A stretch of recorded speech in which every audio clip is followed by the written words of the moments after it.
Kaya pala... Kaya pala... Lahat ng babaeng napapalapit sa akin, bigla na lang nawawala. O kaya... napapabalita rin na nakikipagtanan daw o lumilipat sa ibang baryo. Yaya, saan po nang gagaling yun? Ayun, papalabas ng gitang kotse. Tumabi ka na, dali! Oh my God! Bakit naman umaandar ng ganyan? Babanggain tayo! Yuhu! Mabuhay ang bago kasal!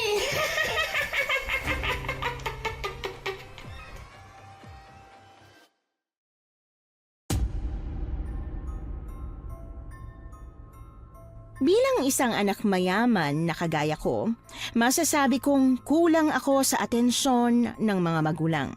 At yung kakulangang yon, napunan ng mabait kong yaya, si Yaya Helena. Siya ang naroon sa lahat ng mga oras na dapat ang mga magulang ko ang naroon. Sa saya, sa kalungkutan, at sa mga magagandang memories. Pero ang hindi ko alam, may isa palang bata na nangungulila habang ako ay masayang kasama ang magulang niya.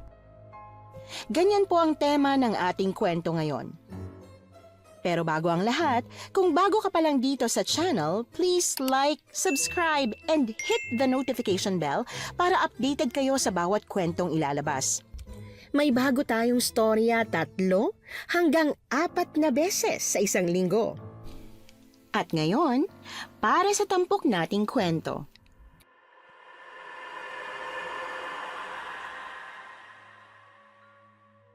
Magandang araw po, Miss Anne.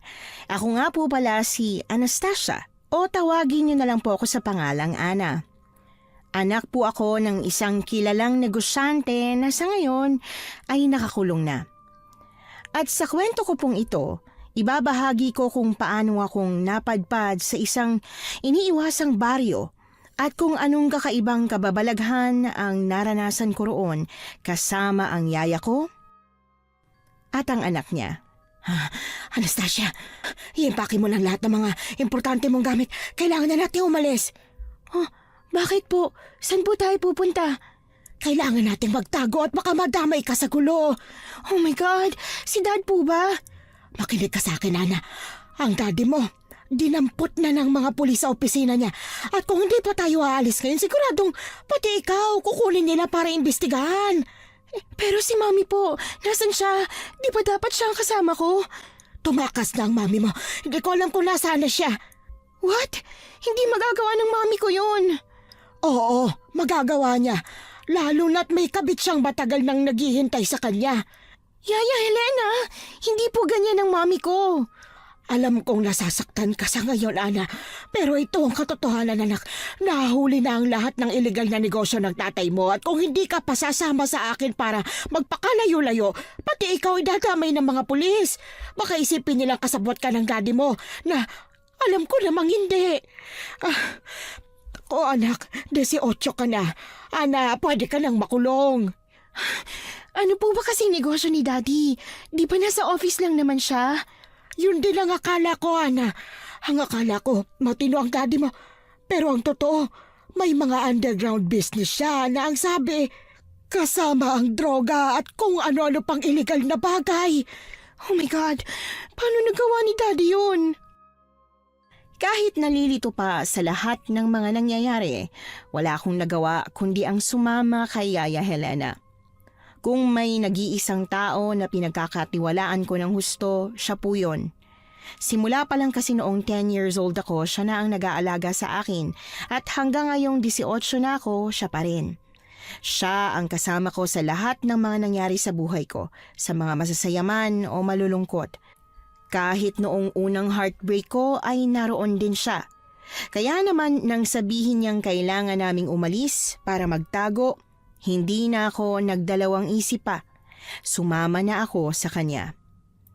Habang nasa loob kami ng bus papunta sa Capiz kung saan ang probinsya ni Yaya Helena, hindi ko naiwasang umiyak dahil sa nangyari bago kami umalis ng mansyon. Yaya, grabe si Mommy.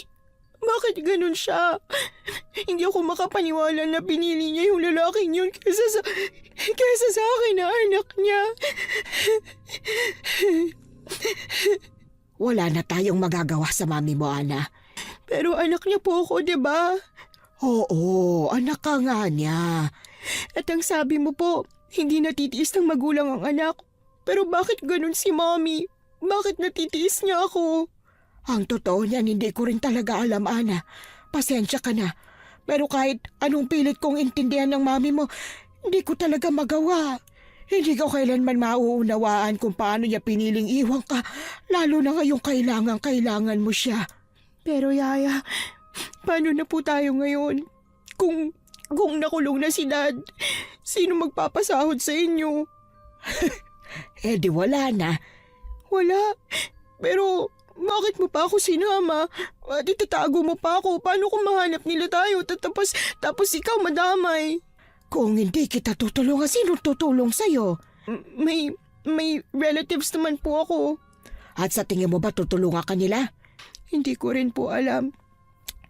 Nai-imagine ko na kung anong magiging reaksyon ni tita kapag lumapit ako sa kanya. Nalulungkot ako.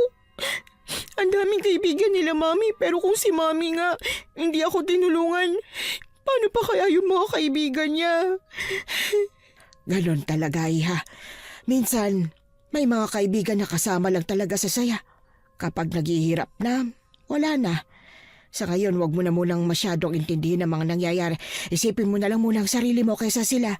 Huwag ka mag-alala dahil nandito ako. Kasama mo ako. Sobrang na-appreciate ko ang tulong ni Yaya Helena sa akin. Kahit sa totoo lang, nakakahiya talaga. Sanay ako na kami ang tumutulong sa kanya. At ngayong siya ang tumutulong, pakiramdam ko napaka-special ko. Katulad ng sabi niya, hindi ko na muna masyadong inisip ang mga problema ko. Nakatulog ako sa bus at nagising na lang nang alugin ako ni Yaya Helena. Pagbaba namin, sumakay kami ng isa pang jeep at 2 tricycle hanggang sa tuluyan kaming nakarating sa bahay nila. Wow! Ito po ba talagang bahay mo, Yaya?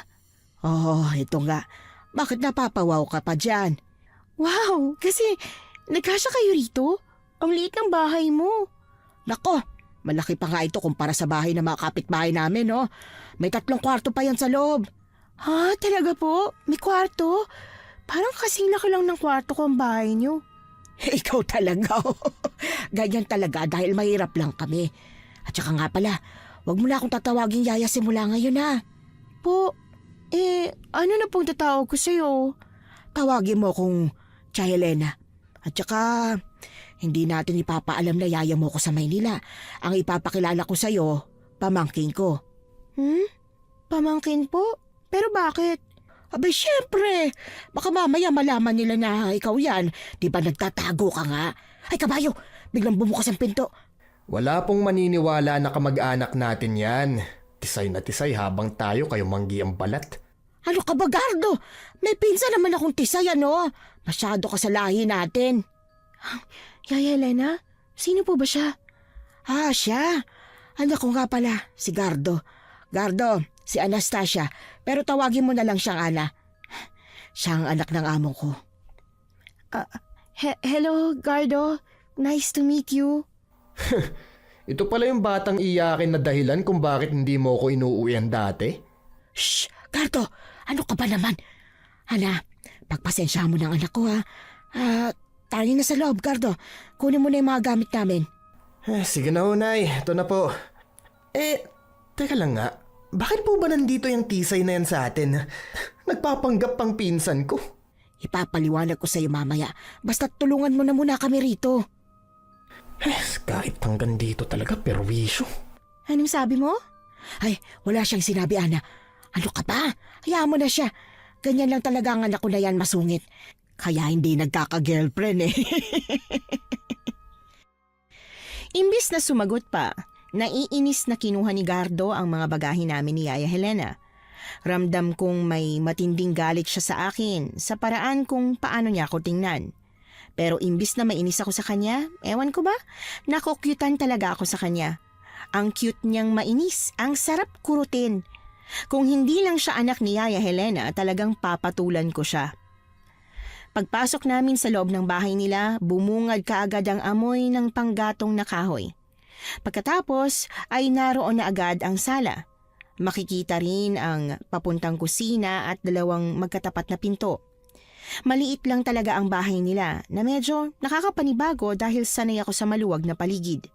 Isa pa, marami ring mga nakasabit na kung ano-ano. May nakita pa akong bawang sa bintana.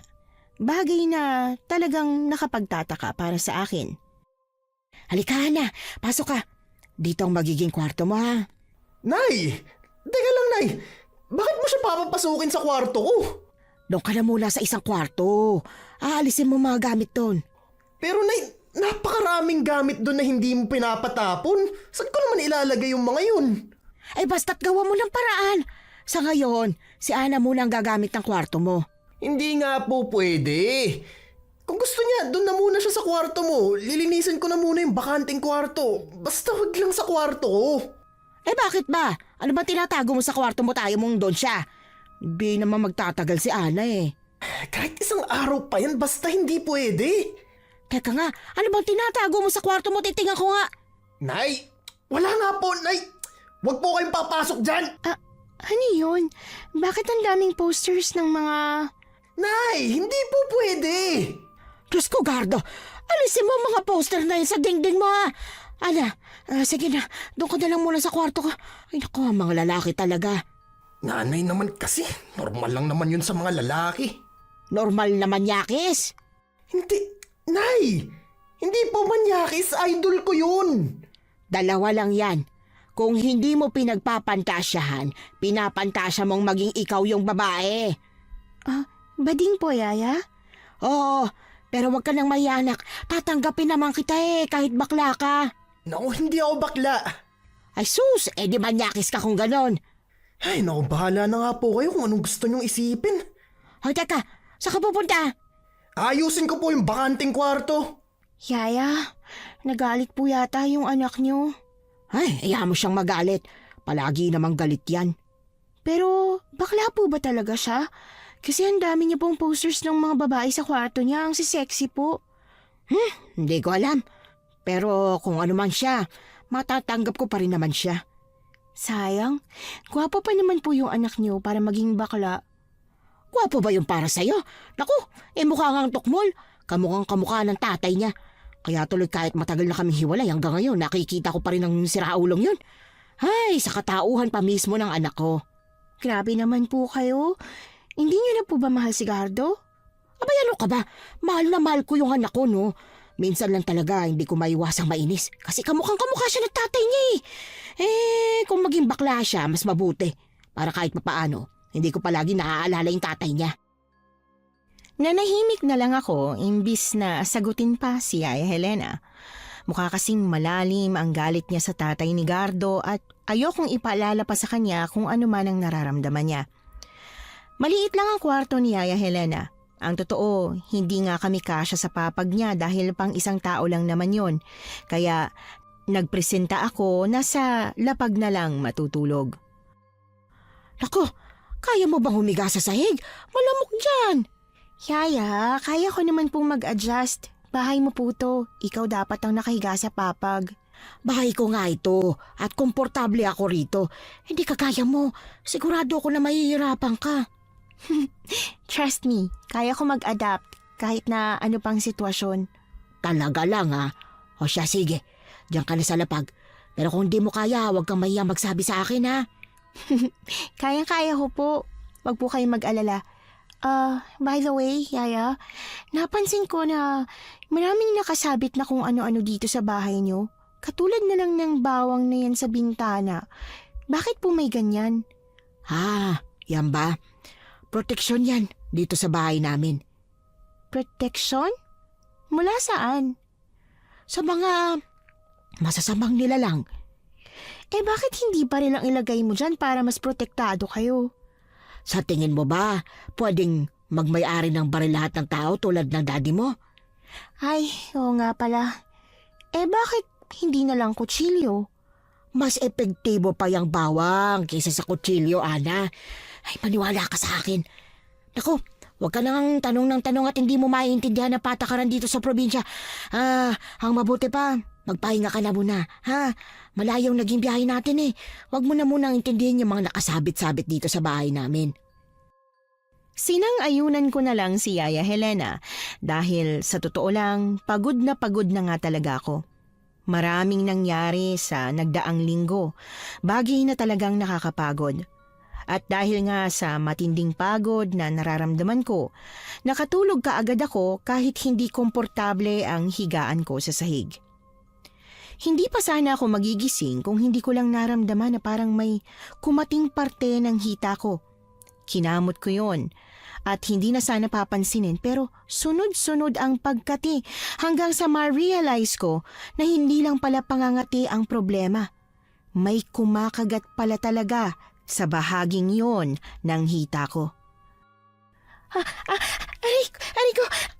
Ang sakit! Aray! Bakit ang dami nangangagat? Marami talagang nangangagat dyan dahil maraming lamok. Oh my gosh! Ayun ka ba? Bakit ka nandito? Wala bang privacy dito? Bigla ka nalang pumapasok Bahay namin to kaya malaya akong pumasok sa kahit anong kwarto.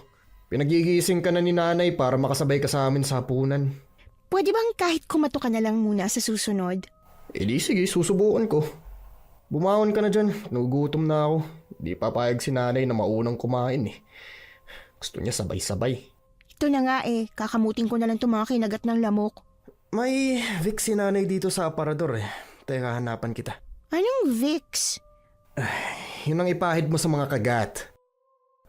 Oh, ito. Pahid mo sa parteng may mga kagat ng lamok para mabilis gumaling. Bilisan mo sumunod ka na kaagad. Teka, paano ito gagamitin? Hindi ko alam.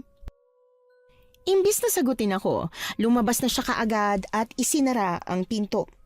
Nakakainis tuloy dahil kailangan ko pang aralin kung paano ba inilalagay itong Vicks na sinasabi niya.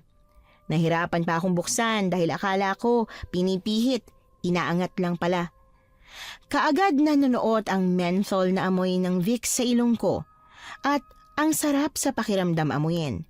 Kaya ang ginawa ko, kumuha ako ng marami at ipinahid sa mga kagat ng lamok.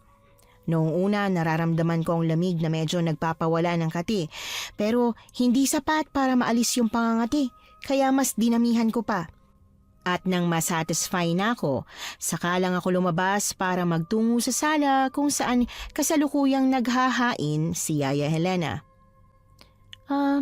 Ano pong ulam, Yaya? Paksiw na galonggong. Masarap ito. Halika. What? Anong paksiw na galunggong? Ay nako, di ka pa nga pala nag-uulam nito. Basta, malalaman mo rin ang lasa. Sige na, maupo ka na para makakain na. Yan po ba yung naaamoy ko? Amoy malansa? Di naman amoy malansa. Mabango nga eh. Maasim ang amoy, Yaya. Arte? Gardo, ano ka ba? Hindi kasi siya nag-uulam ng ganito sa kanila dahil ayaw ng mami niya. Kaya hindi pa natitikman ni Ana. Hindi kasi kumakain ng fish si Mommy Pero ako kumakain ako. Kaya minsan nagpapaluto ako kay Yaya ng fish dish. Fish dish? Gardo, ikaw talaga Hayaan mo na nga yan si Gardo, Ana. Kumain ka na. Oh, etong plato mo. Ipagsasandok na kita. Naku, it's okay po. Ako na pong bahala magsandok. Marunong naman po ako niyan. Oh, sige, ikaw nang bahala. Teka, ano yung naaamoy ko? Vicks ba yon? Opo, ginamit ko po yung Vicks na pinahiram sa akin ni Gardo. Sobrang dami ko po kasing kagat ng lamok Pero bakit parang ang tapang-tapang naman yata ng amoy? Naku, sakit sa mata. Gano'n ba karaming nilagay mo? Pinahid ko po, tulad ng sabi ni Gardo. Pinahid? Paanong pahid ang ginawa mo? Pahid po, parang lotion? Ano ka mo? Mabutit hindi ka naanghangan. Hindi naman po. Masarap nga po sa pakiramdam Teka lang po. Ang kati ng mata ko. Oh, teka! Nagugas ka na ba ng kamay? Huwag mo hawakan ang mga mata mo! Aray! Ouch! Aray ko! Ang sakit! Ay, tanga! Naku naman! Ana! Alam mo maangang pinahid mo pa sa mata mo! Aray! Hindi ko naman po alam, Yaya. Aw! Anong gagawin ko? Ayaw matanggal. Oo, huwag mo nang kuskusin ulit gamit ang kamay mo. Hindi madadagdagan ng hapdi niyan. Eh, anong gagawin ko? Halika nga, tara dun sa banyo at maghilamos ka. Sa sobrang hapdi ng mga mata ko, hindi na ako nagreklamo. Nagpasama na ako kay Gardo papunta sa banyo. Pagdating doon, hinugasan niya ang mga kamay ko ng may sabon. Pagkatapos, ako na ang pinaghilamos niya sa mukha. Mas lalong humahapdi kapag nababasa ng tubig eh. Wala tayong magagawa, tiisin mo yan. Kailangan maalis yung Vicks sa mata mo para mawala yung hapdi. Mahapdi talaga. No, tama na nga yan. Oh, ito, punasan ko ng tuwalya. Lumapit ka sa akin. Bilisan mo, sobrang anghang. Ito na nga. Oh. Yan. Ano, nakakadilat ka na ba? Sige nga, subukan mo nga. Sinubukan kong idilat ang mga mata ko pero medyo malabo pa ang paningin ko kaya pumikit ako ulit. Hindi pa. Punasan mo pa. Ano ka sinuswerte? Ikaw na magpunas dyan sa mga mata mo. Tanda-tanda mo na kasi. Tanga-tanga mo pa rin. Pero, hoy! Imbis na tulungan ako, talagang iniwan niya ako. Wala akong nagawa kundi ang mag-isang pinilit alisin ng hapdi sa mga mata ko. Mabuti na lang at kahit papaano nagawa kong pahupain ng hapdi. Kaya lang, ramdam ko pa rin talaga na parang namamaga. Puno ng sama ng loob na kumain ako kasabay sila. Mabuti na lang at masarap ang paksiw na isda, kaya hindi ako nagreklamo. Pagkatapos kumain, nagpaalam akong lumabas ng bahay para magpahangin. Hindi pa nga sana ko papayagan ni Yaya Helena pero nagpumilit ako. Tahimik akong naupo sa bangko o na nasa tabi ng puno ng mangga. Gusto ko nga sanang umiyak. Pero dahil yata sa dami ng nailuha ko kanina, wala nang luha na lumabas pa. Psst! Sino yan? Psst! Sino ka? Ikaw ang sino? Ba't mo ako tinatawag? Nasaan ka ba? Nandito ako sa gate. Kaibigan ako ni Gardo. Sino ka? Bakit nandiyan ka sa bahay nila? Ha? Pinsan ako ni Gardo. Pinsan mo? Antisay mo naman para maging pinsan niya. Eh di, huwag ka maniwala. Kung pinsan ka niya, ano ginagawa mo rito? Bakit ba ang dami mong tanong? Nakakainis naman, imbis nagpapahangin ako, may pakialamerang nakikiepal. Pakialamerang epal? Ba't? Ana? Nasaan ka na ba? Bumalik ka na dito sa loob. Gabi na oh. Pinapabalik na tuloy ako. Di na ako nakapag-relax ng dahil sa'yo. Huy, Ana, ano ba? Hindi magandang nasa labas ka pa. Tsaka sino pang kausap mo dyan? Kausap ko yung babaeng kaibigan mo. Teka, nasaan na yun? Ha? Wala naman akong kaibigan na babae. Baka mamaya multo na pala yung kausap mo ah. Ano? Multo? Oh my God! May multo bang nangaaway? Kung hindi multo, di sinong kausap mo? Wala naman eh. Malamang na tumakbo na siya paalis. Nainis kasi ako sa kanya dahil pakailamera. Halika na nga. Lagyan lang ng Vicks yung mga mata mo kung ano-ano na agad yung nakikita mo. Hindi talaga ako namamalikmata, no? May kausap talaga ako kanina. Kulot ang buhok niya, tapos may pagkamaitim ang balat, tsaka may malaking nunal sa noo. Si Hilda? Pero sigurado tulog na yun ngayong gabi. Maaga pinapapasok ng nanay niya yun eh. Malay mo, lumabas lang kasi gusto niya. Basta tara na nga. Bukas tatanungin ko na lang siya kung nagkausap nga ba talaga kayo. Nagtatakang nilingon ko ang gate kahit na naglalakad na ako pabalik sa loob ng bahay ni Gardo. Sigurado talaga ako sa nakita at nakausap ko. Ang nakapagtataka lang ay kung paanong ganon siya kabilis biglang nawala. Ang weird. Nang dahil yata sa haba ng tulog ko noong hapon, wala na akong naitulog kinagabihan. Nahirapan akong matulog kahit na may katol na para sa lamok. Doon ko lang din na-realize na hindi pala talaga komportable ang sahig, lalo na at matigas. Napakahirap matulog. At nang tuluyan na akong nilamon ng antok, saka pa biglang may nagbukas ng bintana kasunod ng pagputak ng manok. Uy, gising na prinsesa. 5 minutes pa. 5 minutes, hindi uso yung ganyan dito sa amin.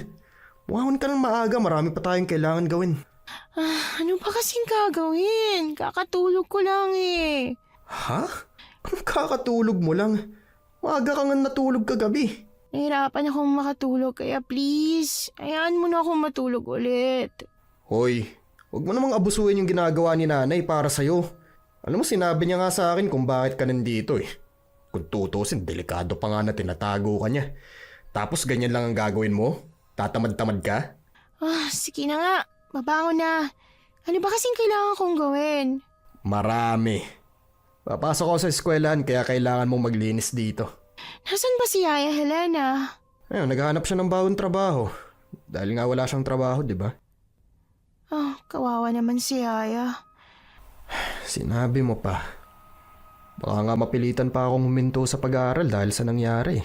Teka lang, Gardo.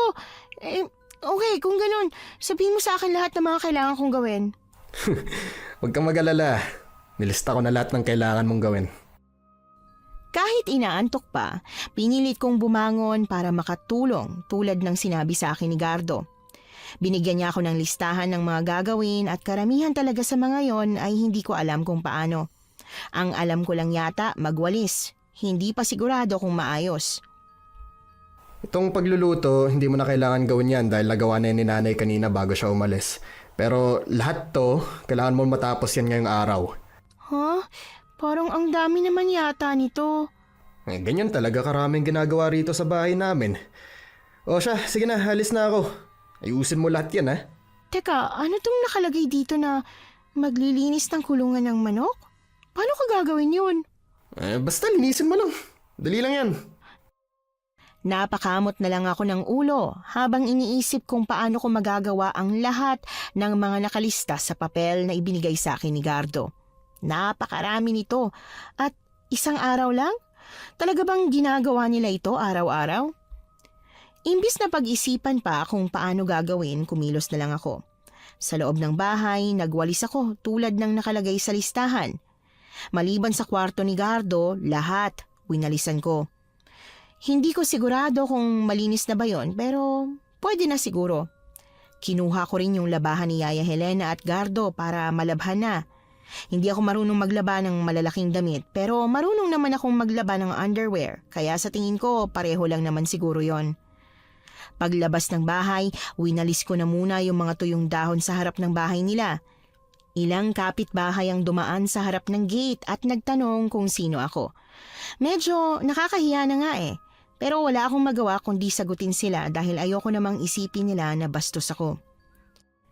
At habang abala ko sa pagsusumikap na maglaba, hindi ko inaasahan na may bubulabog na naman sa akin.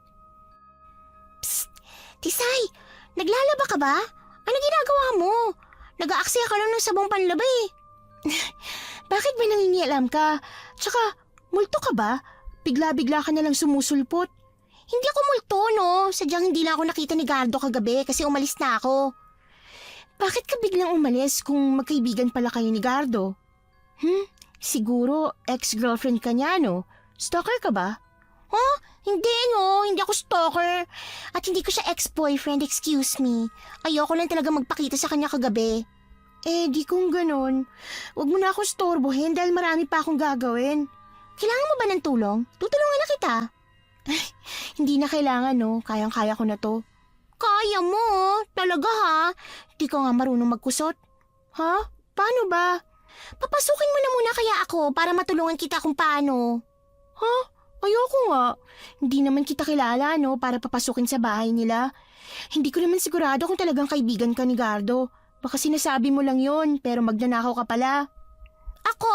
Ha? Mukhang magnanakaw? Grabe ka naman sa akin. Naninigurado lang. Umalis ka na nga. Storbo ka sa paglalaba ko eh.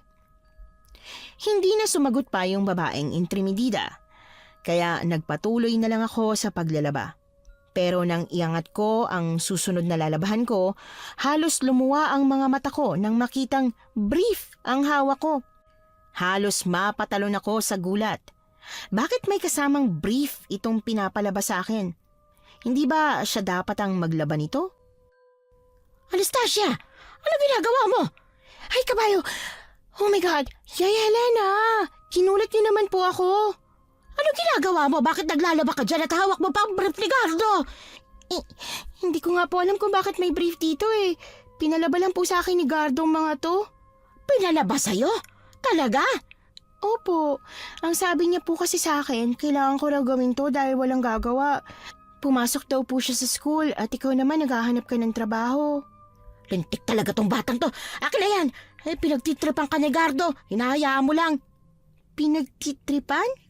Di ba po normal lang na gumawa ng mga gawaing bahay? Oo, normal. Pero hindi ang maglaban ng pangalawang araw mo pa lang dito. At mas lalong hindi ang maglaban ng brief nang di mo na maasawa. Kaagad nag-init ang buong mukha ko nang marinig ang sinabi ni Yaya Helena. Doon ko lang din na-realize na pinaglololoko lang ako ni Gardo. Alam niyang marami sa mga pinagawa niya sa akin ang hindi ko talaga alam, pero pinagawa niya pa rin. Nakaramdam ako ng matinding inis sa kanya. Ana, pagpasensya mo na yung anak kong yun ha. Di ko talaga alam kung bakit niya ginagawa sa'yo ito eh. Hayaan mo, kakausapin ko siya pag uwi niya. Hayaan niyo na po, Yaya. Ako na pong kakausap sa kanya. Ayoko naman po na magkaroon kayo ng away ng dahil lang sa akin. Ako na po mismo magtatanong. Sigurado ka ba? Opo. At saka, sa totoo lang, gusto ko rin po talaga matuto ng mga gawaing bahay. Sa sitwasyon ko po kasi ngayon, kailangan ko matuto eh. Lalo na, at malayo ng buhay ko sa buhay ko dati. Ana, pasensya ka na ha, sa mga nangyayari sa buhay mo. Di naman natin alam na mangyayari ito. Hindi po kayo dapat na humingi ng pasensya, Yaya. Basta po, tulungan niyo po ako matuto ha. Abay, syempre. Naku, Ana, napakabait mo talagang bata. Mabuti na lang talaga. Di ka nagmana sa mga magulang mo. Kanino pa po ba ako magmamana? Syempre sa nag-alaga sa akin. Ikaw talagang bata ka. Halika na nga, ipagluluto kita ng merienda. Ha? Ano po merienda? Pwede po ba turon? Bananakyo lang ang pwede dahil wala akong wrapper. Sige po. Kahit anong merienda basta puluto nyo. Teka, bakit ang daming alikabok dito? Nasa gitna pa talaga ng daan. Po? Naku, akala ko tamang pagkakawalis ko. Naipon pala yung alikabok sa gitna. Diyos ko, daig ka pa ng grade 1 pero hindi bale. Magagawa natin yan ng paraan. Magkakaroon ka rin ng kaalaman pagdating sa gawaing bahay. Kahit papaano ay gumaan ang pakiramdam ko dahil kay Yaya Helena. Ilang beses ko siyang pinakiusapan na wag nang pagagalitan si Gardo dahil ako na mismo ang kakausap sa anak niya. Iniisip ko rin kasi kung ano ang mararamdaman ni Gardo kung sakaling mapagalitan siya. Baka isipin din niyang kinakampihan ako ni Yaya Helena na sariling nanay niya. Ang sabi ni Yaya, 5:00 daw ng hapon ang uwi ni Gardo. Kaya inabangan ko siya sa labas ng bahay habang nagwawalis ng mga tuyong dahon. Hanggang sa tuluyan na nga siyang nakauwi. Oh, ang dami pang dahon dito. Yan ka lang ba nagsimula magwalis? Oo, ngayon na ako nagwalis. Bakit? May problema ka ba? Sungit mo ah. Magawa mo ba lahat ng nilista kong gawin mo? Pasensya ka na pero hindi ko nagawa ang lahat. Ano? Teka, pero bakit? Di ba kabilin-bilinan ko na bago ako umuwi, dapat tapos mo na lahat? Dahil pinigilan ako ni Yaya Helena. Alam mo, hindi ko alam na isip bata ka pala para mang-trip na lang bigla. Mang trip? Mukha ba akong nantitrip? Oo, nang-trip ka. Hindi nga lang mga damit mong pinalaba mo sa akin pati brief. Walang yaka. Mabuti na lang napigilan ako ni Yaya Helena. Di ko naman sinasadya na masama yun sa labahin mo eh. At saka ang sabi sa akin ni Yaya, hindi raw pwede maglaba ako ng damit mo. Hindi naman kita asawa para ipaglaba ka. Ay, nanay talaga oh. Balak niya yatang magpaalipin pa rin sa'yo kahit hindi na ikaw yung nagpapasweldo sa kanya eh. Hindi ko gagawing alipin si Yaya Helena at handa akong matuto ng gawaing bahay pero sana naman wag mo kong pahirapan ng husto dahil lang alam mong hindi ako sanay sa ganitong buhay. Siguro totoo talaga yung sinabi ni Yaya na bakla ka. Bakla ka kasi nangtitrip ka ng babae. Ano? Hoy, hindi ako bakla no? Bakla. Ha, sige, I dare you. Isa pang sabi mo ng bakla. Bakla! Bakla pala. Halos tumalo ng puso ko nang bigla na lang niya akong hinatak palapit sa kanya. Nanlalaki ang mga mata ko nang magdikit ang tungki ng mga ilong namin. Muntik na niya akong halikan. At hindi kaagad ako nakagalaw, lalo na nang magkatitigan kaming dalawa. Kung hindi lang pumutak ang isang manok na alaga nila, hindi ko pa siya maitutulak palayo. Ano ba? Ano? Kinabahan ka ba? Nag-expect ka na halikan kita, no? Hoy, isusumbong kita kay Aya Helena. Eh di sumbong mo. Patunay lang yan sa ating dalawa na ikaw ang isip bata. Ewan ko sa'yo, baliw. Oh, bakit hindi mo na ako tinatawag na bakla, ha? Ano, natakot ka, no? Tse, diyan ka na nga.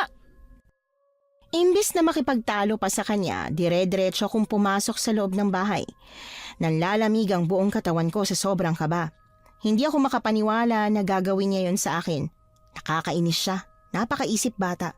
Talagang sa dinami-dami ng pwede niyang sabihin o gawin, ang takutin pa talaga ako na hahalikan. Hindi naman niya tinuloy. Tinawag pa ako ni Yaya Helena pagpasok ko sa bahay pero hindi ko na siya pinakinggan. Dire-diretso lang ako sa kwarto at humiga sa papag kung saan nagtakip ako ng mukha gamit ang unan. Gusto kong magwala sa sobrang inis. Talagang nakakainis siya. Gardo! Ano na naman bang ginawa mo kay Ana at nagkagano na naman siya? Wala naman, Nay. Nag-iinarte lang yung ampon mo. Hindi yung basta-basta nag-iinarte. Kilala ko si Ana. Hindi siya ganong klaseng bata. Ay, oo nga pala. Mas kilala nyo nga po pala yan si Ana kaysa sa akin, no? Kasi mas pinalaki mo siya kaysa sarili nyong anak. Hanggang ngayon ba? Yan pa rin ang ipinuputok ng butsi mo. Gardo, iniwan naman kita. Para sa'yo rin, hindi ba? Ay, kung hindi ako nagtrabaho sa Maynila, nakapag-aral ka ba? Makakapag-aral ako kahit nandito ka, ma. At saka, matatanggap ko pa sana kung dinadalaw mo ako rito tuwing bakasyon eh. Pero hindi. Saka mo nga lang ako dinadalaw kapag gusto mo lang eh. Eto, sa loob ng 8 taong nagtatrabaho ka sa kanila, di ba wala pang 10 beses kang umuwi? Gardo, ano ka ba?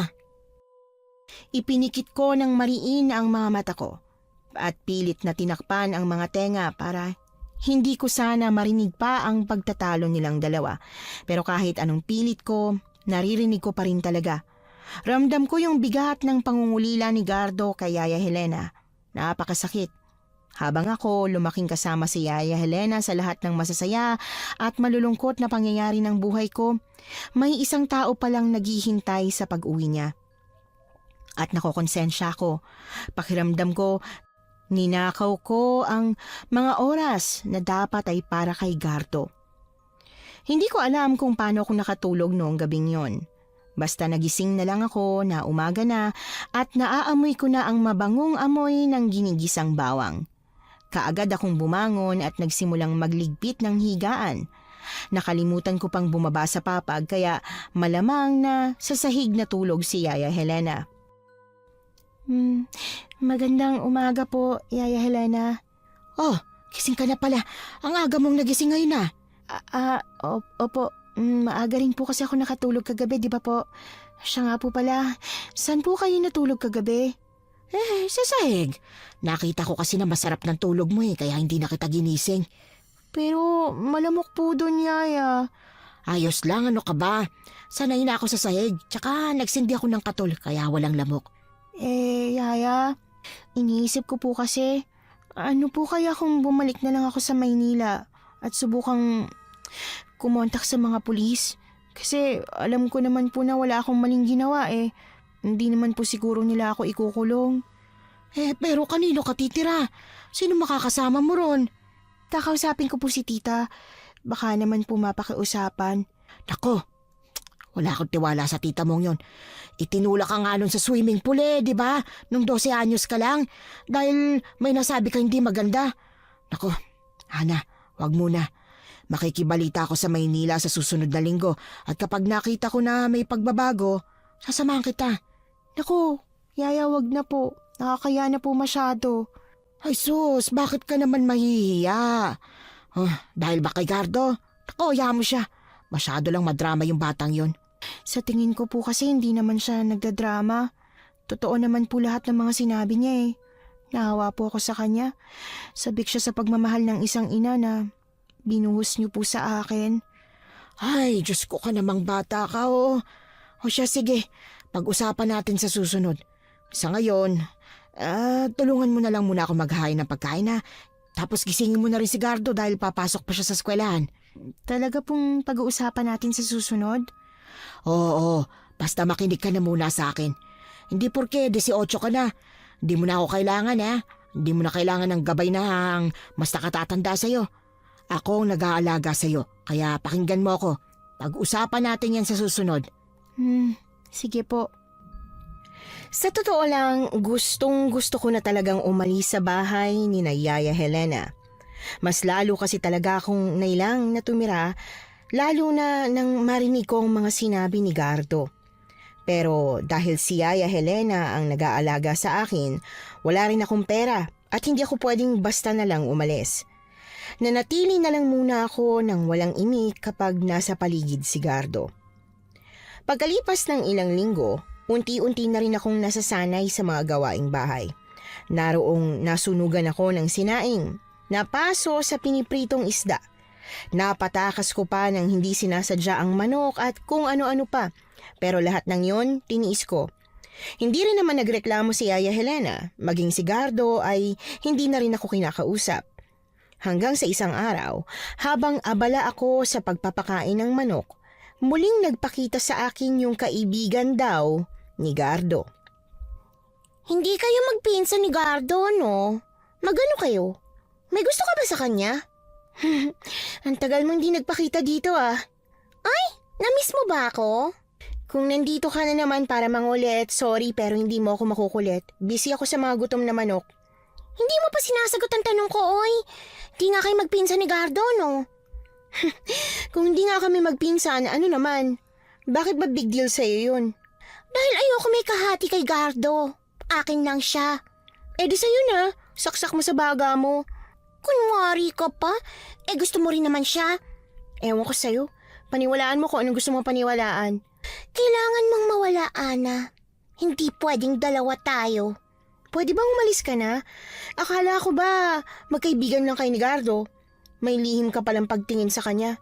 Kung gusto mo, tutulungan na lang kita magtapat ng nararamdaman mo sa kanya. Talaga? Ako? Tutulungan mo ako?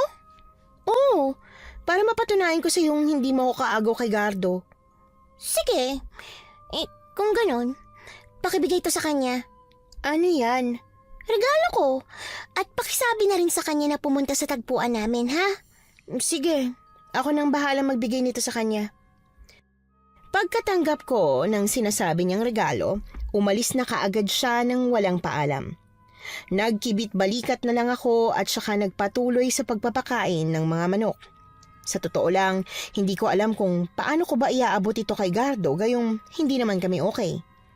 Nilakasan ko na lang talaga ang loob ko nang dumating siya galing sa eskwelahan. Gardo? Bakit? Ano kasi, yung babaeng sinasabi ko sa'yo na nakipag-usap sa akin, yung kaibigan mo raw, may inabot siya sa akin. Eto. Ano to? Mali ko, iabot ko raw sa'yo eh. Tsaka magkita raw kayo sa tagpuan nyo. Ay, kulit talaga niyang si Hilda. Bakit? Dati na ba siyang nagtapat ng feeling sa'yo? Sinabi niya rin sa'yo? Oo, pinagseselosan niya kasi ako. Pwede bang kausapin mo siya at sabihin pinsan mo nga talaga ako? Ayaw niya kasi maniwala sa akin eh. Ay, naku naman. O siya, ako nang bahala. Kapag kinausap ka niya ulit, huwag mong pansinin. Pumasok ka na lang dito sa loob ng bahay. Bakit pa? Ano ba talagang meron sa inyong dalawa? Basta, sundin mo na lang kung ano sinasabi ko. Okay. Ipinagkibit-balikat ko na lang ang sinabi ni Gardo, lalo na at sa tingin ko, sa paraan kung paano siya magsalita, parang alam na niyang may gusto talaga sa kanya yung babaeng pinangalanan niyang Hilda. Hindi ko nga alam kung yung parehong babae bang sinasabi niya ay yung babae rin na nakakausap ko dahil hindi ko naman talaga alam ang pangalan ng babae. Ano man yun, sana lang tantanan na ako nung babaeng yun. Kinagabihan sa kalagitnaan ng mahimbing kong tulog na alimpungatan ako nang makaramdam ako ng panunuyo ng lalamunan. Kaya bumangon ako mula sa higaan at lumabas ng kwarto.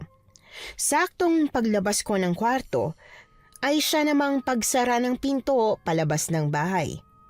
Kinabahan akong bigla. Kaya naisipan kong sumilip sa bintana para malaman kung sino ba yung lumabas. Naisip ko pa ngang baka magnanakaw. Pero nang sumilip ako at nakitang si Gardo yon, nagkibit balikat na lamang ako at inisip na baka makikipagkita na siya kay Hilda. Uminom lang ako ng tubig bago ako bumalik sa kwarto at naabutan si Yaya Helena na naalimpungatan din. Ana, saan ka nang galing?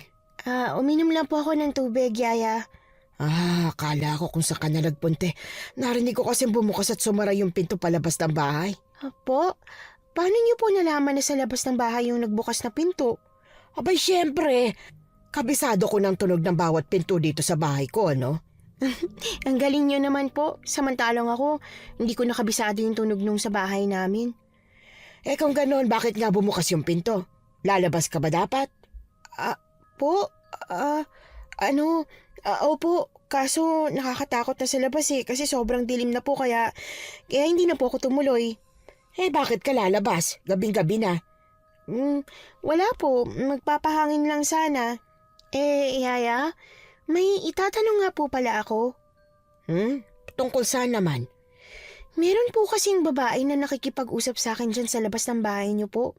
Hindi ko po pinapapasok kasi hindi naman ako sigurado kung totoo ba yung sinasabi niyang kaibigan siya ni Gardo. Kilala niyo po ba siya? Ang sabi ni Gardo, Hilda raw po yung pangalan niya. Hilda ba ka mo? Naku, huwag mo talagang papapasukin yun. Tama lang yung ginawa mo. Sabi ko na nga ba ang weirdo niya kasi talaga. Pero, bakit nga po pala? Ano pong meron sa kanya? Naku, ang balita ko dati sa nanay ko. Baliw na baliw yang si Hilda sa anak ko eh. Ilang beses na niyang pinagtangka ang pasukin sa bahay si Gardo. At isa pa, palagi niyang sinasabihan ng anak ko na magpapakamatay siya.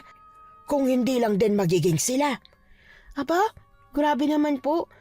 Nakakakilabot naman magmahal yung si Hilda. Nakakakilabot talaga. Pero sa pagkakaalam ko, huminto na siya sa pangungulit kay Gardo. Matagal na. Ano ba mga pinagsasasabi niya sa'yo? Wala naman po. Kung ano-ano lang. Hayaan niyo na po. Basta hindi ko na po siya papapasukin kung sakali mang gusto niyang pumasok ulit. Siya, sige. Pagpasensyahan mo na lang at may mga ganong klaseng tao talaga. Ang mabuti pa, halika na, matulog na ulit tayo. Ayos ka lang ba dyan sa baba? Baka nilalamo ka ulit, dito ka na lang sa itaas. Si Yaya talaga. Hindi na po. Ayos lang po ako dito. Komportable na. Hindi ko alam kung bakit nagsinungaling ako kay Yaya Helena. Basta nang malaman ko na obsessed pala si Hilda kay Gardo, nakaramdam agad ako ng matinding konsensya na sinabihan ko si Hilda na tutulungan ko siya kay Gardo. Dapat nagtanong pala muna ako. Paano kung may gawin siyang masama? Kung ano-anong pumasok sa isip ko. Hindi agad ako nakabalik sa tulog hanggat hindi ko pa naririnig na bumukasara ulit ang pinto sa labas ng bahay. Saka lang ako nakatulog nang masigurong nakabalik na nga si Gardo. Naging payapa ang tulog ko noon. Pero ang hindi ko inaasahan ay nang magising ako kinaumagahan, nakaramdam ako ng matinding hapdi sa balat. Pagmulat ko ng mga mata para tingnan kung anong nangyari sa balat ko, laking gulat ko nang makitang may mga maliliit na kulay pulang pantal. Agad akong napabalikwas ng bangon sa higaan at lumabas para hanapin si Yaya Helena. Yaya! Yaya Helena! Yaya, ano po to? Ano bang nangyari sa'yo at natataranta ka? Tingnan niyo po to. Ang dami ko pong mga ganito sa balat ko. Ang dami-dami pong pula-pula at saka ang hapdi. Ay naku, nagkaroon ka yata ng allergy dito sa probinsya. Hindi pa naman sanay ang balat mo sa ganitong lugar. Po? Pero ilang linggo na po ako dito kaya paano nangyari ngayon na ako nagkaroon ng allergy? Siyempre, di naman agad-agad tumatalab ang allergy, ano? Hayaan mo, at ipipitas kita ng dahon ng bayabas. Ipaligo mo mamaya para maalis ka agad yan. Ano naman po magagawa ng dahon ng bayabas? Di po ba mas maganda kung bumili na lang ako ng gamot? Malayo ang bilihan ng gamot dito, sa bayan pa. Liblib kasi ang baryong ito eh. Mas makakabuti kung daw na lang muna ng bayabas. Antibiotic din naman yun. Tsaka ginagamit talaga namin yung sa sugat o sa mga pangangati ng balat. Okay, ganun po ba? No, sige po, kung yan po ang dapat gawin eh. Ang mabuti pa. Sa papag ka na lang muna matulog mamayang gabi at ako na muna sa sahig. Pasensya ka na. At hindi ko pa napapaayos yung bakanting kwarto. Ang dami nga kasi talagang mga gamit na hindi mahanapan ng pwedeng paglagyan eh. Ayos lang po, Yaya. Ako nga po nahihiya sa inyo eh. Nako, eto na naman tayo. O siya, huwag ka na muna kumain itong almusal na itlog. At baka mas lalong dumami ang pamumulan ng balat mo. Mas mabuti kung mag-ulam ka na lang muna ng toyo. Toyo? Pero, di ba condiments po yun? Pwede bang gawing ulam yun? Nako, baka sa susunod i-request mo na sa akin yon para ulamin. Subukan mo muna. Sigurado ako magugustuhan mo. Talagang masarap nga ang toyo sa kanin. Hindi ko inaasahan na masarap palang yun lang ang ulam. Unang beses ko kasing ulamin ng toyo. Pagkatapos namin kumain ng almusal, si Gardo na ang kumuha ng dahon ng bayabas sa kapitbahay. Wala naman din siyang pasok sa eskwelahan at nagmamadali na rin si Yaya Helena dahil malilate na raw siya sa trabaho. O yan, ilaga mo yan doon. Tapos, hintayin mo magkulay ang tubig bago mo hanguin. Pagkatapos nun, halo mo sa tubig na ililigo mo. At baka naman ibuhos mo ng direkta sa balat mo, ha? Hindi naman ako tanga para hindi malaman ang mapapasok ko pag ginawa ko yun, no? Malay ko ba kung gawin mo nga talaga? Alam mo, bahala na nga. Sasamahan na nga kita para sigurado. Baka mapagalitan na naman ako ni nanay eh. Mabuti pa nga. Baka mamaya magkamali pa ako ng pagpapakulo. Baka hindi umepekto. Ang arte naman kasi ng balat mo. Wala eh. Pinanganak talaga akong ganito. Wala na akong magagawa. Siya nga pala. Lumabas ka kagabi, ano? Ha? Ako lumabas? Hindi oh. Hindi raw. Huwag ka nang mag-alala at hindi naman kita sinumbong kayaya. Pinuntahan mo ba si Hilda? Ang totoo niyan, lumabas nga talaga ako kagabi. Kita mo na? Magsisinungaling ka pa kitang-kita kaya kita. Pero yun nga eh, hindi ko alam na lumabas ako. Nagulat na lang ako, nasa harap ko na bigla si Hilda. Oh, ano nangyari? Ayun, binalik ko sa kanya yung binigay niya sa akin na pinabot niya sa'yo. Alam mo, sa susunod huwag kang tatanggap ng kung ano-ano sa kanya. Ayokong paasahin yung tao eh. Narinig ko nga kay Yaya na obsessed siya sa'yo. Pasensya ka na hindi ko naman din kasi alam. Tsaka, bakit pa hindi mo siya magustuhan? Dahil ba hindi siya kagandahan? Wow! Ano bang tingin mo sa akin, Ana? Sa ganda lang ng tao tumitingin? Wala akong problema sa itsura ni Hilda kung yun yung iniisip mo ah. Ang problema ko, yung sobrang pagka-obsessed niya sa akin. Hindi ko gusto ang babaeng naghahabol sa akin. Ang gusto ko, yung ako yung may gusto sa babae. Kung sa bagay, tama ka naman. Tsaka, nakakatakot din yun kapag obsessed sa'yo. Sorry talaga hayaan mo at hindi ko nakakausapin yung si Hilda. Ayos lang, di mo rin naman alam eh. Hindi ka ba natatakot sa kanya? Bakit naman ako matatakot sa kanya? Kasi baka tutuhanin niya yung pagpapakamatay kasi hindi mo siya gusto. Ay sus, di niya gagawin yun. Posible. Paano mo nasabing hindi niya gagawin? Paano kung ma-depress talaga siya tapos gawin niya? Alam mo, wala namang nagpapakamatay na nagpapaalam, Ana. Tandaan mo yan. Kung hindi nga magpakamatay, ikaw naman ang patayin at ilibing para wala na makaagaw sa'yo. At sa tingin mo ba talaga magagawa niya yon? Hindi ako naniniwala. Ayan, pwede na tong dahon ng bayabas mo. Maligo ka na, hayaan mo na si Hilda, ang asim mo. Hoy, hindi ako maasim, no? Siyempre, katawan mo yan, hindi mo maaamoy. Hindi ko na sinagot pa si Gardo.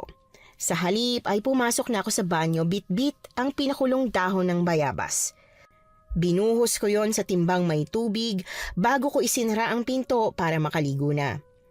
Masarap sa pakiramdam nung nabanlawan ang balat ko ng may maligamgam na tubig. Nabawasan ang hapdi at kating nararamdaman ko. Buong akala ko nga magiging maayos na ang balat ko na mawawala na ang mga namumulang butlig pero hindi pa rin. Dahil pagdating ng hapon, mas tumindi pa ang hapdi at pangangati. Hindi na rin maganda ang pakiramdam ko kaya hindi ko na pinilit pang ituloy ang paglilinis. Oh, Ana. Ano nangyari sa'yo? Ba't parang nananamlay ka? Hindi ko rin talaga alam. Pakiramdam ko lalagnatin ako. Tsaka mas sumasakit yung balat ko ngayon. Nako, matagal pa si nanay. Ang mabuti pa, uminom ka na muna ng gamot sa lagnat. Tapos, magpahinga ka na muna doon sa kwarto mo. Baka sakaling pagdating ni nanay, okay ka na. Sige, ganun na lang ang gagawin ko. Pero may gamot ka ba? Sabi ni Yaya, malayo pa raw yung bilihan ng gamot dito eh. Bumili ng isang banig na gamot sa lagnat si Mama. Dahil daw, kung magkaroon kami ng lagnat, at least meron kami dito. Sige na, bibigyan na lang kita ng gamot. Doon ko napatunayan na kahit papaano, mabait din naman pala si Gardo.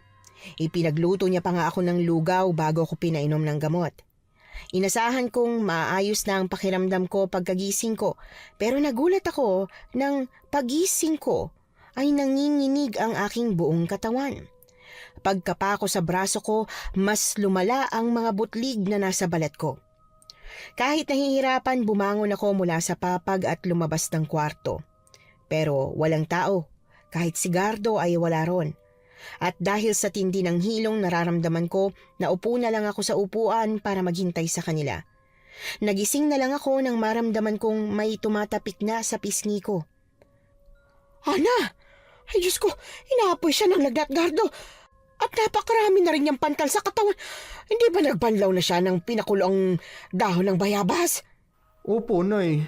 Sumunod naman po ako sa mga bilin ninyo. Mukha pong hindi na po ata talaga yan bastang allergy.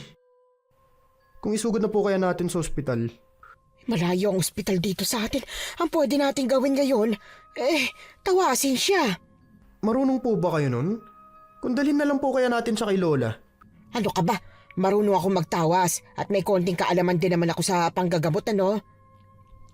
Yaya, nilalamig po ako. Oo, anak.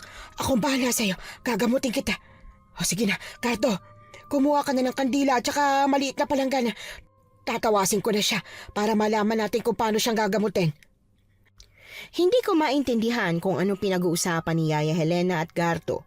Basta't nakita ko lang na nagsisindi na siya ng kandila at ipinatak na yon sa tubig habang may kung ano-anong ibinubulong.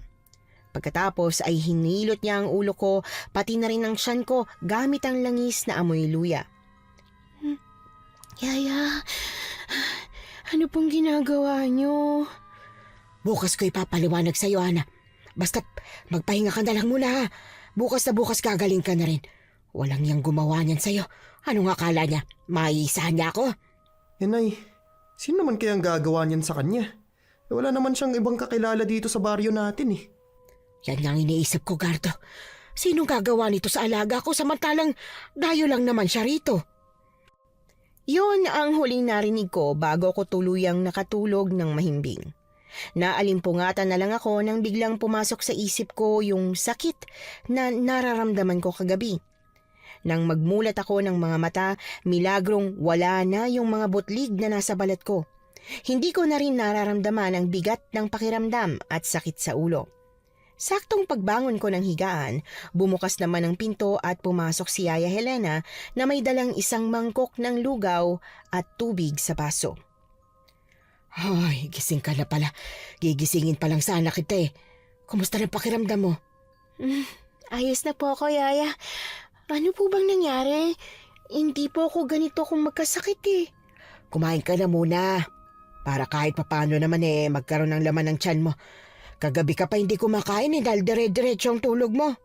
Pero gusto ko pong masagot ang tanong ko, Yaya. Tsaka naalala ko, may sinabi ka kagabi na itatawas niyo po ako, na may nagalit po sa akin. Ano po yun? Ay, siya sige. Di naman kita mapipigilang magtanong eh. Ang nangyari kasi sa'yo, nausog ka ng may galit sa'yo. Pero hindi basta-bastang taong nakausog sa'yo. May lahi siyang aswang, pati mangkukulam, kaya matindi ang nangyari sa'yo. Kung hindi ko naagapan kagabi, malamang na Wala ka na ngayon. Po? Yaya, wag naman po kayo manakot oh. Totoo po ba talaga yung mga aswang at mangkukulam? Kung hindi totoo, mararanasan mo ba yung matinding sakit kagabi? Kakaibang sakit na naramdaman mo, di ba? Opo, sobrang sakit po talaga. Kaya mag-iingat ka na sa mga kinakausap mo rito ha. Kung hindi mo kilala ang mga kinakausap mo, wag na. Iisa lang naman po nakakausap ko po dito bukod sa inyo. Kung ganon, sino? Si Hilda po, yung may gusto kay Gardo. Diyos ko, sinasabi ko na nga pang si Raul talagang babae yun eh. Pero sigurado po ba kayo na siya po yung may gawa nun sa akin? Kung hindi siya, sino? Pero, hindi ka naman niya masasaktan eh. Kung hindi ka niya nahawakan. Pagsabi ka nga ng totoo, Ana, ha? Nahawakan ka ba niya? Hindi ko po alam, Yaya. Basta nung isang araw, nagpaabot siya sa akin ng regalo para kay Gardo. Pagkatapos nung gabing yun, nakita ko po si Gardo na lumabas ng bahay. Ha? Ibig mo sabihin, nagsinungaling ka sa akin? Sorry po, Yaya. Hindi ko naman po kasi alam na ganito mangyayari. Tsaka, sinoli po ni Gardo yung regalong binigay ni Hilda. Yun na nga yun. Kaya siguro ikaw ang pinuntirya dahil nasaktan siyang nabasted na naman siya ng anak ko. Ay, ang babaeng yun. May sa aswang naman kukulam pala siya. Yaya, wag po muna tayo manghusga. Sigurado ako, Ana. Siguradong siyang may gawa nito sa'yo. Ano pong gagawin natin kung ganun? Sige, ako nang bahala. Basta sa ngayon, isuot mo muna itong hiningi kong anting-anting kay nanay. Mapoprotektahan ka nito mula sa binabalak ni Hilda. Sa totoo lang, nalilito pa rin talaga ako sa mga nangyayari. Hindi ako agad naniwala tungkol sa sinasabi ni Yaya Helena na aswang na mangkukulam si Hilda. Pero kahit na ganoon, nirespeto ko pa rin naman siya. Sumunod ako sa payo niyang manatili na lang muna sa bahay at huwag na huwag huhubarin ang anting-anting na ipinasuot niya sa akin. Buong araw na naging maayos ang lahat. Pumasok sa trabaho si Yaya Helena habang si Gardo naman ay pumasok na rin sa eskwelahan. Tahimik lang akong naghintay sa kanilang dalawa hanggang sa sumapit ang hapon at nakarinig ako ng may bumabato sa bintana. Gusto ko sanang buksan, pero naisip ko na kung bubuksan ko yon, malamang na matatamaan ako ng bato. Psst! Ana! Ana! Buksan mo bintana! Nang marinig ko ang boses ni Hilda, agad ko na siyang binaliwala. Baka mamaya makulam at maaswang na naman niya ako. Lumabas na lang ako ng kwarto at saka sa sala na natili. Hanggang sa may narinig akong boses mula sa labas. Hana! Buksan mo ang gate! Dalian mo! Buksan mo! Si Yaya yun ah. Ano nangyayari at bakit hindi na lang siya pumasok? Hana! Buksan mo ang gate! Nagtataka man, binuksan ko pa rin ang pinto at lumabas patungo sa gate. Naabutan ko si Yaya Helena doon na nag-aabang sa akin kaya pinagbuksan ko na siya ng gate, saka pinapasok. Yaya, bakit ka po ba kumakatok? Pwede ka naman pumasok na lang kaagad. Pasensya ka na. Sumasakit kasi yung kamay at braso ko eh. Nahirapan akong abutin yung bukasan ng gate. Okay. Ganun po ba? Ano po yung dala nyo? Ako na po magdadala niyan kung nahihirapan kayo. Hindi na kailangan. Kaya ko naman. Halika na, pumasok na tayo sa loob. Ang aga niyo po yata ngayon Maaga kaming pinauwi. At saka, nag-aalala kasi ako sa'yo. Bakit naman po kayo nag-aalala sa akin? Nandito lang naman po ako sa loob ng bahay, tsaka magaling na po ako. Ay basta, huwag ka na lang maraming tanong. Siya nga pala, si Gardo, wala pa ba? Wala pa po. O siya, sige. Tayo na sa loob at may dala akong merienda para sa'yo. Talaga po? Ano po yan? Banana Q po ba? Walang nagtitinda ng banana Q sa labas. Kumakain ka naman ng suman, di ba? Wow, suman! Matagal na ako hindi nakatikim ng suman, Yaya. Naalala ko dati, nagdadala ka ng suman noon sa bahay pag galing ka sa bakasyon mo dito. Yun na nga. Natatandaan kong paborito mo rin itong suman kaya binalang kita. Excited na po ako makatikim ulit. Teka, kukuha ko ng platito sa kusina. Sa kusina? bakit saan ka pupunta? Banyo yan. Ay, nako, pasensya ka na at medyo pagod lang. Nag-uulian na rin kasi. Wag po kasi kayo masyadong magpakapagod, Yaya. Imbis na sagutin ako, ngumiti lang siya at dumiretso na sa kusina. Habang ako naman, naupo sa may sala para hintayin siya. Ilang saglit pa, bumalik na siya bitbit ang isang platito na may suman. Sa kanya yun inilapag sa ibabaw ng lamesang kaharap ko. Oh, kumain ka lang dyan ah. May hahanapin lang ako. May nakalimutan kasi ako eh. Ano po bang nakalimutan nyo? Baka pwede po kitang tulungan. Naku, hindi na. Kumain ka na dyan ng suman. Sige po. Kung kailangan nyo po ng tulong, sabihan nyo lang po ako. Pagkatapos noon ay tinalikuran na niya ako. Hindi ko na siya pinansin pa. Sa halip, natatakam na binalingan ko ng tingin ng suman na nasa harapan ko at mabilis na dinampot ang tinidor. Sa sobrang excitement, tinusok ko agad yung suman. Pero pagkaangat ko noon, may napansin akong kakaiba. Nanliit ang mga mata ko nang makita si Yaya Helena na pumasok sa kwarto ni Gardo. Kaagad kong naibaba ang tinidor. Sa pagkakatanda ko, kahit kailan ay hindi pumasok si Yaya Helena sa kwarto ni Gardo, lalo na kung walang permiso ng anak niya. At kung may hinahanap man siya, ano namang hahanapin niya sa kwarto ni Gardo? Imposible namang may naiwan siya sa loob. Tahimik na ibinaba ko ang tinidor, lalo na nang isara na niya ang pinto. Pagkatapos ay tumayo ako mula sa pagkakaupo at dumiretso sa kwarto namin ni Yaya Helena. Mabilis na kinuha ko ang itak na nakatago sa ilalim ng papag. Alam kong meron nun dahil nakikita ko kapag nasa sahig ako natutulog. Hindi lang ang itak ang dinala ko, pati na rin ang nakasabit na bawang sa ibabaw ng bintana. Nang masiguro kong kumpleto na ang dala ko, buong lakas ng loob na inabangan ko siyang lumabas sa kwarto ni Gardo. At nang bumukas ang pinto, itinutok ko sa kanya ang itak. Ay, Diyos ko! Pabaging langit! Ana! Bakit mo ko tinututukan ng itak? Ibaba mo yan! Sino ka? Anong sino ako? Ako ito, ang Yaya Helena mo. Ibaba mo na yan at baka masugatan pa ako niyan. Hindi ko to bababa dahil alam kong hindi ikaw si Yaya Helena. Matagal ko siyang nakasama at siya nang naging nanay ko sa loob ng ilang taon kaya alam ko kung paano siya kumilos. Ano bang sinasabi mo? At paano mangyayaring hindi ako to? Kung ganon, sino ako, ha? Hindi ko alam. Pero alam kong posible dahil si Yaya mismong naniniwala sa mga ganitong klaseng bagay. Hindi ko alam kung ano mga pinagsasasabi mong bata ka. Ibaba mo na yan o malilintikan ka sa akin. Lalong hindi ganyan ang yaya ko. Ang yaya ko, hindi ako kailanman sinaktan. Kaya wag mo akong pagbabantaan. Talagang inuubos mong pasensya ko, ha? Halika nga rito. Sige, subukan mong lumapit at talagang magigilitan kita. Para naman kaya mong gawin, Anastasia. Lalo na sa mukhang ito. Sa mukha ng yaya mo. Hindi mo ako malilinlang. Sinubukan ko siyang hampasin ng itak na hawak ko. Pero kaagad niya akong napigilan. Nabigla ako, lalo na nang itulak niya ako at tumilapon ang hawak kong itak. Nanlilisik ang mga matang lumapit siya sa akin. Ang kaninang mukha ni Yaya Helena ay unti-unting napalitan ng nakakatakot na itsura. Kulubot ang balat niya. Ang ilong niya ay mahaba na parabang sa isang mangkukulam at ang kanyang mga mata ay kulay pula. At nang umiti siya sa akin, mas lalo akong kinilabutan dahil may matatalas siyang mga ngipin. Huwag kang lalapit sa akin.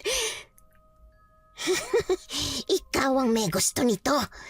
Papatayin na lang sana kita ng matiwasay. Papatayin na lang sana kita sa isang matinding sakit. Pero tinalo mo pa talaga ang sakit na yon. Ano bang kasalanan ko sa'yo, ha? Wala naman akong ginagawang masama. At sino ka ba? Wala kang ginagawang masama. Inagaw mo nga sa akin si Gardo. Ang sabi niya sa akin, hindi niya ako kailanman magugustuhan dahil may ibang babae na siyang gusto. Hilda? Ikaw yan? Oo, ako nga. Hindi ko naman na kailangan magpanggap ngayon dahil hindi ka na makakapagsumbong. Kung mapatay mo nga ako ngayon, Alam naman ni Yaya Helena na ikaw ang gumawa nito sa akin eh. At kung alam nga niya, mapapatay niya ba ako? Hindi. Dahil walang tangang maniniwala sa isang taong bihira lang naman umuwi rito.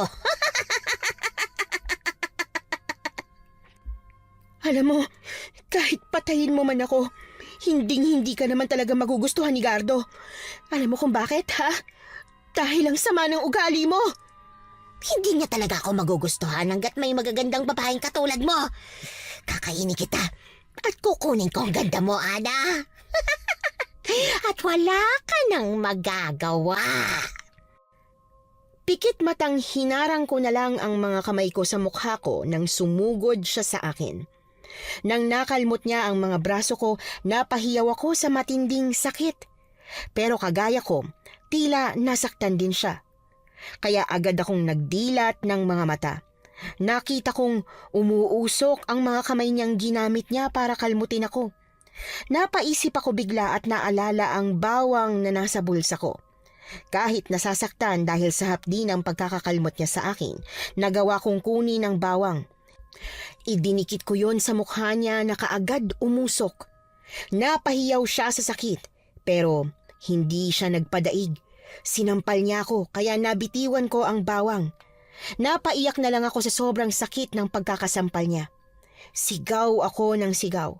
Sinusubukan kong humingi ng tulong habang siya ay may pilit na hinahanap sa akin. Alisin mo yung buwisit na nasa leeg mo! Alisin mo yan!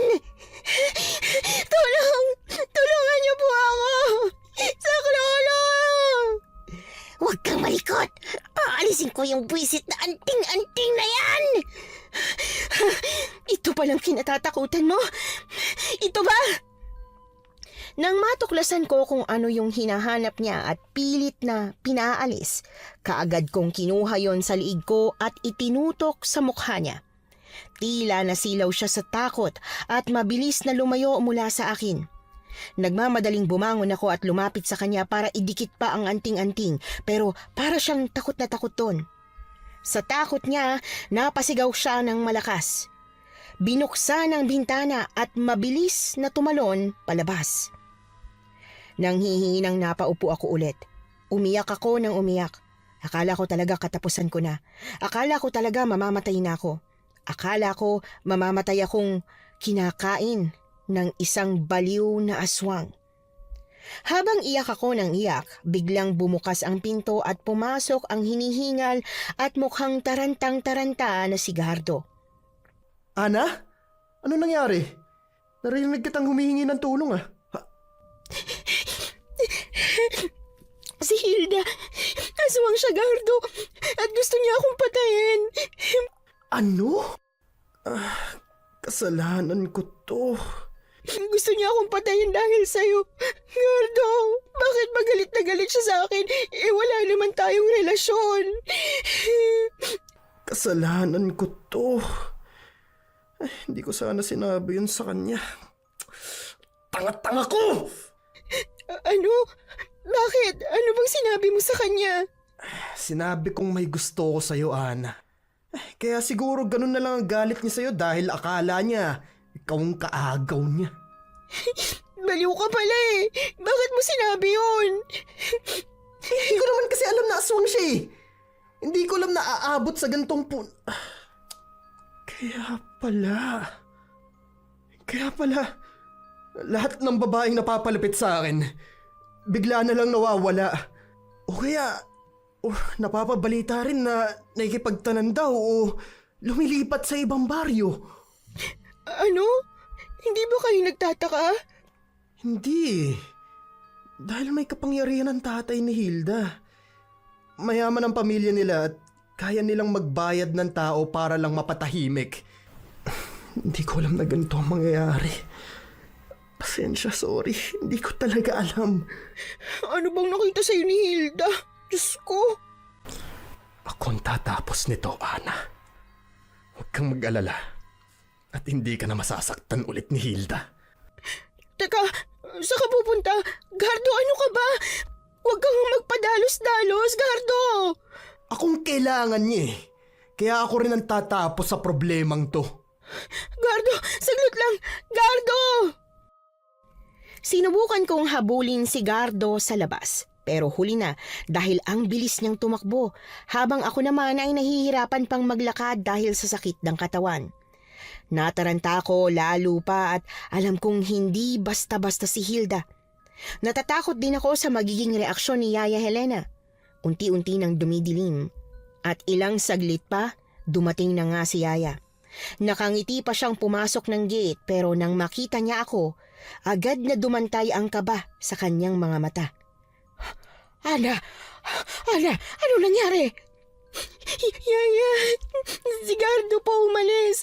Pinuntahan niya po si Hilda. Pinuntahan niya? Pero bakit? At saka, bakit ang dami mo mga sugat sa katawan? Yun na nga po. Nagpanggap po si Hilda na ikaw kaya nakapasok po siya dito sa bahay natin. Niloko niya po ako, Yaya. Mabuti na lang po at nakatunog ako na nagpapanggap lang siya kaya nakalaban po ako. Pero nakatakas po siya, Yaya. Kaya ngayon, sinundan siya ni Gardo. Diyos ko, ang batang yun talaga, oo. Ano pong nasa isip niya at sumugod siya ron ng mag-isa? Yaya, kailangan po natin siyang sundan at tulungan. Susunda ko siya.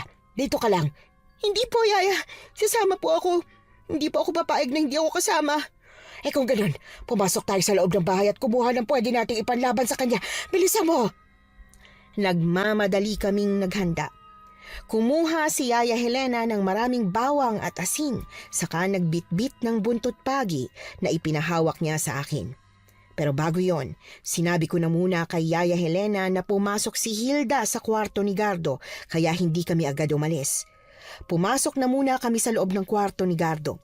Naghalughog si Yaya Helena sa loob hanggang sa may nakita siyang itim na rosas sa ilalim ng unan. Yaya, ano po yan? Hindi ako sigurado kung ano ito. Pero dadalhin natin para makasiguro. Sige po, tara na po, Yaya. Kailangan na natin puntahan si Gardo, baka kung napano na po siya. Alam ko na hindi siya sasaktan ni Hilda dahil mahal na mahal niyang anak ko. Pagkatapos noon ay nagmamadali na kaming umalis ng bahay. Sa halos 1 buwan kong pananatili sa bahay ni Yaya Helena, doon lang din ako nakalabas. Walang halos tao sa baryo. Ang mga bahay ay halos abandonado. Nang tanungin ko si Yaya Helena kung bakit, hindi niya rin daw alam. Matagal siyang hindi tumira sa baryong ito at tanging si Gardo na lang din ang nandito dahil hinihintay siya nito. Hindi ko alam kung saan kami pupunta. Basta't lakad lang kami ng lakad hanggang sa makarating kami sa harap ng isa sa pinakamalaking bahay sa baryong ito. Yaya, kaninong bahay po ito? Kila Hilda. Sigurado akong pumunta dito si Gardo. Papapasukin po kaya tayo dyan? Kailangan nila tayong papasukin dahil kailangan kukunin ang anak ko. Lumapit si Yaya sa doorbell na nasa gilid ng malaking gate. Malaking mansyon yon na medyo luma na. Kaya sa totoo lang, hindi nakakamangha, kundi nakakatakot. Ilang beses nag-doorbell si Yaya Helena, pero walang nagbubukas. Hanggang sa ang lahat ng mga ilaw ay nagpatay-sindi, kasunod ng tunog ng makina ng kotse. Yaya, saan po nang gagaling yun? Ayun, papalabas ng gate ang kotse. Tumabi ka na, dali! Oh my God! Bakit naman umaandar ng ganyan?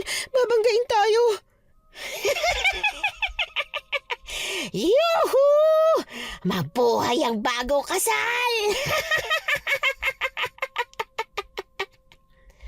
Pagtakbo namin palayo sa gate, laking gulat namin nang marinig ang boses ni Hilda na nasa loob ng kotse. At hindi lang siyang naroon, pati si Gardo ay nakasakay, pero ang nakapagtataka roon, wala siyang reaksyon. Binangga ni Hilda ang gate na mabilis lang ding nagiba dahil sa sobrang luma na. Kasunod nun ay ang pagharurot nito palayo. Hilda! Ibalik mo ang anak ko! Ibalik mo siya! Yaya, bakit po ganun ang reaksyon ni Gardo? Ang sabi niya sa akin, papatayin niya si Hilda. Kaya paano ganun ang itsura niya? Paano hindi siya kumikibo? Mukhang nagayuman na ni Hilda si Gardo. Pero hindi naman mahalaga yun sa kanya, Nana. Kailangan nating sundan ang kotse. Yaya, hindi po natin yun masusundan. Pero sa tingin ko po, may magagawa tayo para bumalik si Gardo. Kung ganun, ano magagawa natin? Pagkasabi ko noon kay Yaya Helena, para bang may kung ano siyang naalala. Imbis na habulin ang kotseng sinasakyan ni Nagardo, hinila niya ako pabalik sa bahay. Nang makabalik na kami, nagsindi siya ng apoy sa isang lata. Yaya, ano pong gagawin natin dyan? Susunugin natin ang ginamit niyang kasangkapan para gayumahin ang anak ko. Ano po yun? Teka, yung rosas? Oo, yung rosas na iniwan niya sa kwarto ni Gardo ang ginamit niyang panggayuma sa anak ko. Naalala ko noon na may isang manggagayuma ang ganitong klaseng panggagayuma rin ang ginamit. Kaya lang hindi ako sigurado kung paano nangyari. Bakit po, Yaya? Dahil kung ito yung ginamit niya, dapat na naroon siya kapag dumating na ang target niya. Hindi gagana yung gayuma kung wala rin yung target. Baka naman po, nagpanggap lang siya. Yan lang hindi ako sigurado. Pero para makasiguro tayo, mas mabuting sunugin na lang talaga natin ito at maghintay. Sana makauwi si Gardo. Talagang naawa ako kay Yaya Helena. Buong gabi niyang inabangan si Gardo na umuwi. Sinubukan ko man siyang samahan sa paghihintay, hindi ko nagawa dahil bigla na lang din akong nakatulog noong gabing yon. Nagising na lang ako umaga na habang umiiyak si Yaya Helena. Kaya napabalikwas ako ng bangon mula sa pagkakahiga sa upuang kahoy at saka diretsyong lumapit sa kanya. Yaya, bakit ka po umiiyak? Si Gardo, Ana. Hindi pa siya umuwi. Ang anak ko, Diyos ko. Yaya, baka naman po pauwi na siya, diba? Maghintay lang po tayo sa kanya. Huwag po muna kayo mawalan ng pag-asa, Yaya. Ana, hindi ko alam kung ano mangyayari sa akin kapag nawala ang anak ko. Hindi ko alam kung kakayanin ko ba. Yaya, huwag po kayong ganyan. Buhay po si Gardo. Pero, paano kung hindi? Paano kung wala na siya? Hindi pa ako nakakabawi sa mga panahong wala ako sa tabi niya pagkatapos ganito. Ana, 8 taong kong iniwan ang anak ko. Binabalikan ko lang siya kapag nakakaipon na ako ng husto. Kasi noon, ang akala ko kapag marami akong perang maiuwi sa kanya magiging masaya siya. Akala ko kapag may dala akong maraming laruan, damit, o kung ano-anong material na bagay, akala ko yun ang tunay na kaginhawaan. Pero hindi. Nang marinig kong nasasaktan ang anak ko, doon ko napagtanto na ang tunay pa ng kaligayahan na yung nandito ako sa tabi niya. Ang dami kong nakaligtaan. Ang dami, Ana. Ang daming masasaya at malulungkot na araw na wala ako sa tabi niya. At pinagsisisihan ko yon. Yaya, kung hindi niyo po piniling umalis at magtrabaho, hindi niyo po mapapalaki ng maayos si Gardo. Kayo na nga po nagsabi, di ba? Ginawa niyo po yun para sa kanya. Pero ang kapalit ng pag-alis ko ay yung mga oras na dapat magkasama kaming dalawa. Nay, huwag na po kayong umiyak. Nandito na po ako. Gardo! Anak! Diyos ko! Nay, buhay po ako. Maraming salamat sa Diyos. Akala ko wala ka na. Akala ko nakuha ka na talaga ng aswang na mangkukulam na yon. Nay, hindi po mangyayari yun. Dahil matalino po ako kaysa sa aswang na kagaya niya. Gardo, ano ba talagang nangyari? Nagayuma ka ba talaga niya? Hindi. Hindi tumalab pero nagpanggap ako. Nautakan ko siya.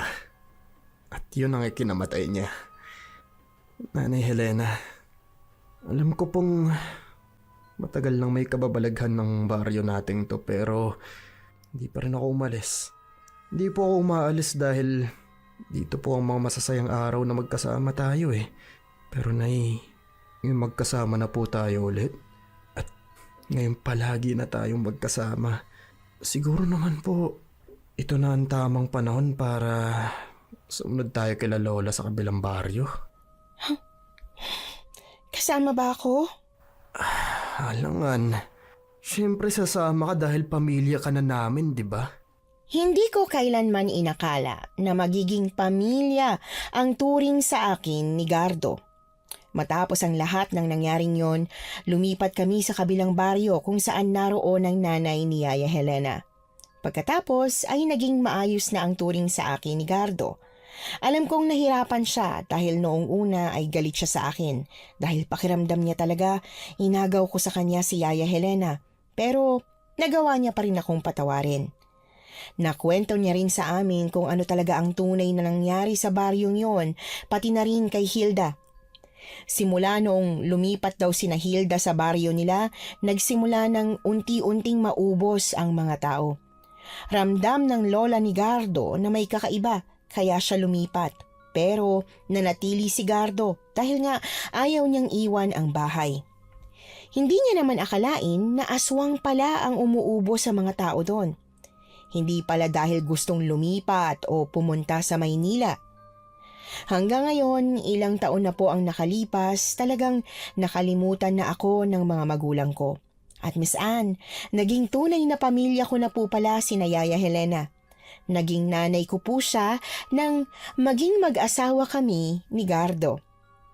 Hanggang dito na lang po ang kwento ko at maraming salamat po sa inyong mga tagapakinig. Nagustuhan niyo po ba ang ating kwento ngayong araw? Kung oo ang sagot at hindi mo pa nagagawa, aba, subscribe na! Click the notification bell ha, para updated ka sa tuwing maglalabas kami ng bagong kwento. Click like at mag-iwan na rin ng comment.